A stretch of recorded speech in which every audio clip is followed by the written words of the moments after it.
I was surprised the other day at the checkout of a supermarket to find in the change returned a coin whose engraving was unknown to me. As usual, I always check my change to see if a European coin has slipped into the coins that is given to you at the store. The piece is shiny and therefore recent. This is a 20-cent coin dedicated to Joséphine Baker, a singer, dancer, actress, but also a French resistant. She will be at the Pantheon on November the 13th, 2021.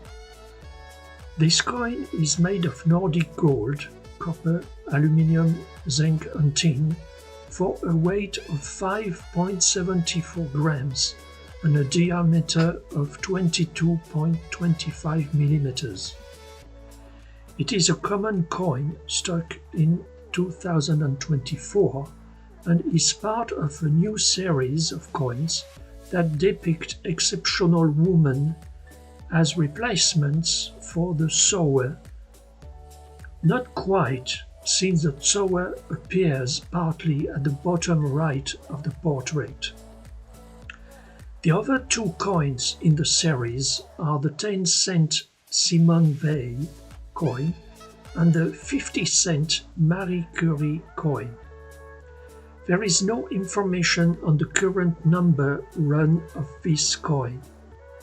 The value of the coin varies between 20 cents and 2 euros in coin flour quality. In summary, and as usual, you have to watch the currency that is given to you at the store. You are not immune to a surprise. Thank you for visiting History Channel 26. If you like this video, don't hesitate to subscribe, like, and comment for other videos. For beginner collectors, more information in the description below the video.